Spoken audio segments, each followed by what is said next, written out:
Team India England మధ్య జరిగిన రెండవ వన్డేలో టీమిండియా 4 వికెట్ల తేడాతో ఓటమి పాలైంది. Joe Root master class batting ముందు గిల్ సేన తలవంచక తప్పలేదు. సాధారణంగా కొంతమంది ఆటగాళ్లకు కొన్ని జట్లపై ఆడితే పూనకం వస్తుంది. ఆ లిస్టులో జో రూట్ కూడా ఉంటాడు. టీమిండియా అంటే చాలు జో రూట్ టాప్ ఫామ్లోకి వచ్చేస్తాడు. ఈ రోజు కూడా అదే జరిగింది. జో రూట్ ఉగ్ర రూపం చూపిస్తూ టీమిండియా గెలుపును దరిదాపుల్లో లేకుండా చేసి ఇంగ్లాండ్ను గెలిపించాడు. ఈ విజయంతో ఇంగ్లీష్ సిరీస్ను సమం చేసింది. ఈ మ్యాచ్ జరిగిన కార్డిఫ్ మైదానంలో 300 కంటే తక్కువ స్కోర్ను డిఫెండ్ చేసుకున్న చరిత్రే లేదట. అలాంటిది మనోళ్ళు కేవలం 233 పరుగులకే చేతులెత్తేశారు. ఒక దశలో 178 పరుగుల వద్ద 3 వికెట్లు నష్టపోయి బలంగా కనిపించిన మన బ్యాటింగ్ లైనప్ కోహ్లీ అవుట్ అవ్వగానే పీకమేడలా కుప్పకూలిపోయింది. చివర్లో 55 పరుగులు చేసి 7 వికెట్లు సమర్పించుకున్నారు. దీన్ని బట్టి మన బ్యాటింగ్ ఆర్డర్ ఎలా కుప్పకూలిందో అర్థం చేసుకోవచ్చు. అక్షర్ పటేల్ గత మ్యాచ్ ఫామ్ను ఎక్కడో మర్చిపోయి వస్తే శివం దుబే ఏకంగా బ్యాటింగ్ చేయడమే మర్చిపోయాడు. వాషింగ్టన్ సుందర్ గాయంతో త్వరగా అవుట్ అయ్యాడు. అసలు బౌలింగే చేయలేకపోయాడు. దీంతో ఇండియా కేవలం 5 బౌలర్స్తో బౌలింగ్ వేయాల్సి వచ్చింది.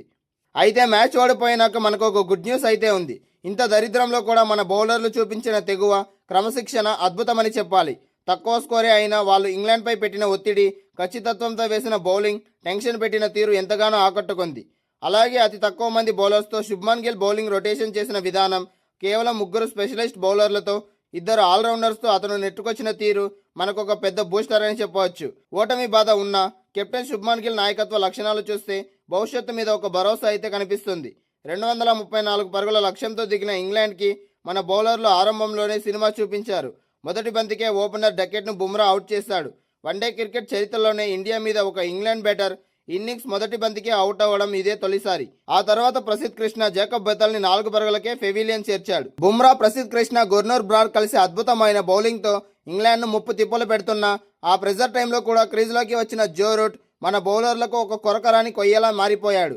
ఒక పక్క హ్యారీ బ్రూక్ 16 పరుగులకి బ్రార్ బౌలింగ్లో, అలాగే శామ్ కరన్ 26 పరుగులకి శివం దుబే బౌలింగ్లో వెనుదిరిగిన రూట్ ఆత్మస్థైర్యం మాత్రం చెక్కు చెదరలేదు. టెస్టులైనా వన్డేలైనా ఇండియా మీద కక్ష కట్టినట్టు ఆడే రూట్ ఈ రోజు కూడా తన టెక్స్ట్ బుక్ షాట్స్తో, మాస్టర్ క్లాస్ డిఫెన్స్తో మనందరికీ చుక్కలు చూపించాడు. ఒక బ్యాటర్ని కరెక్ట్గా చెక్కితే ఎలా ఉంటాడో రూట్ని చూస్తే అర్థమవుతుంది. రూట్ ఎంత ఓపికతో ఇంగ్లాండ్ను గెలిపించే బాధ్యతను తన భుజాలపై వేసుకుని యాంకర్ రోల్ ప్లే చేశాడు.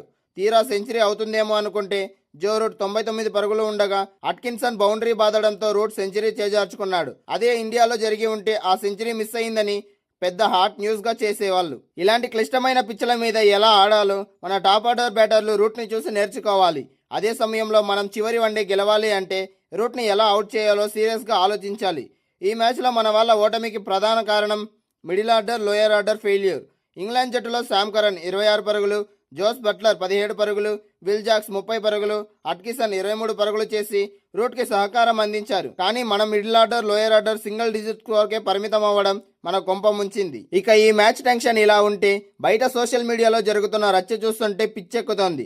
ఎవడో ఒక జాతీయ రిపోర్టర్ రోహిత్ శర్మ బీసీసీఐ పెద్దలు మాట్లాడారని, 2027 వరల్డ్ కప్ ప్లాన్స్లో రోహిత్ శర్మ లేడని ఒక వార్త వదిలాడు.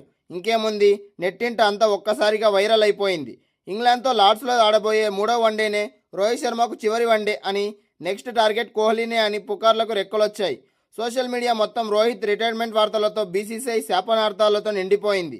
కానీ అసలు విషయం ఏంటంటే ఈ సిరీస్కి ముందే మీడియా సమావేశంలో కెప్టెన్ గిల్ చాలా క్లియర్గా రోహిత్ శర్మ, కోహ్లీ ఇద్దరు 2027 వరల్డ్ కప్ ప్లాన్స్లో పక్కాగా ఉన్నారని తేల్చి చెప్పాడు. అయితే 2 మ్యాచ్ల్లో మన హిట్ మ్యాచ్ స్కోర్ చేయకపోవడంతో ఇలాంటి పుకార్లకి, అబద్ధాలు ప్రచారాలు చేయడానికి అవకాశం దొరికింది. ఈ మ్యాచ్లో కొట్టిన మొదటి 4తో విరాట్ కోహ్లీ టీమిండియా మాజీ captain the wall Rahul Dravid పేరిట ఉన్న సుదీర్ఘ కాలపు రికార్డును బద్దలు కొట్టాడు.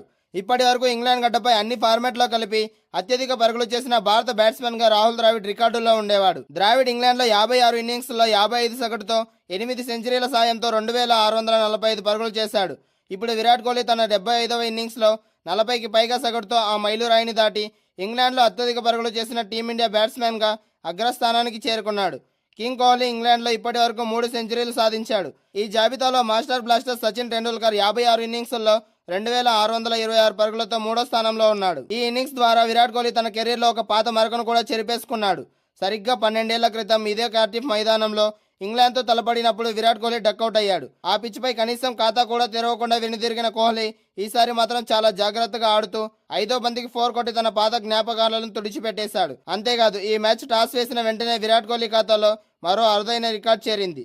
South Africa, England, New Zealand, Australia దేశాల్లో కలిపి 100 వన్డే మ్యాచ్లు ఆడిన అరుదైన మైలురాయిని కూడా విరాట్ కోహ్లీ అందుకున్నాడు. ఇంగ్లాండ్లో కోహ్లీకి ఇది 35వ వన్డే మ్యాచ్ కావడం విశేషం.